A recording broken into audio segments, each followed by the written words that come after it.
already. So I just want to rant to you guys about the week that I've had. So about a week ago, I noticed some like minor water damage that we've been kind of putting off, but we're like, oh, we should probably get that fixed, whatever. So we called the plumber with our home appliance insurance people, and he's like, I don't know if it's covered under that, but I'll come take a look. Well, turns out whoever installed this shower, mind you, our house was built in 2016. It's a $700,000 house. So whoever the fuck installed this shower installed it incorrectly. So the threshold on the shower that has holes should point inward towards the drain. Makes sense, right? Holes drain water. Whoa, weird. Anyways, so they put them on the outside, so it was draining out into the tile and into the wall because the marble wasn't level on the exterior of the shower. So it was draining straight into the wall that happens to share our closet, our master bathroom, and our sunroom.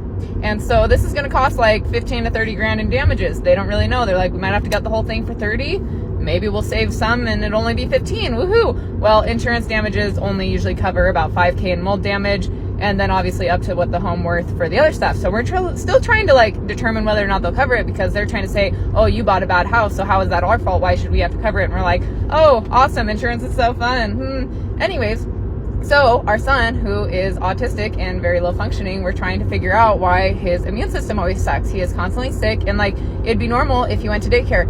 He's barely went to daycare. He has been sick since we moved to this fucking house. All the time, like twice a week, always sick. And I always thought, oh man, they weren't kidding when they said kids are germ balls. But then we had a newborn, and the newborn doesn't even get sick as much as the 2-year-old. And I'm like, dude, he doesn't even go anywhere. I stay home. Like, he got pulled out of daycare for 8 weeks and he was sick every single week. So like, where the hell is he getting this shit, right? Anyways, so now we get the mold reports back from this like water damage that we've been having going on. And sure enough, there is like one of the airborne types of mold is in there, and it is pretty gnarly on a kid, right? It also causes neurological symptoms. It causes like issues with the neurological function. So weird, not good.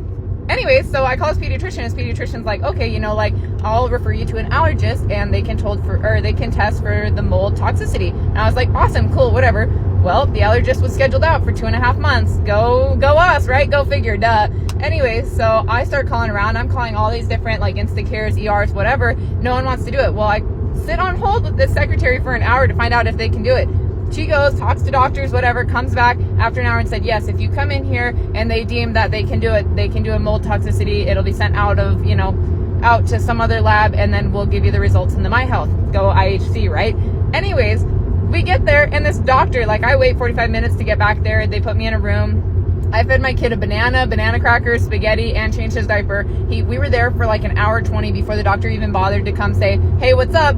And I told him, and he pretty much told me I was stupid, and the CDC doesn't recommend us even testing for mold, so it was my fault for finding this really bad mold, and that he's not going to test my kid.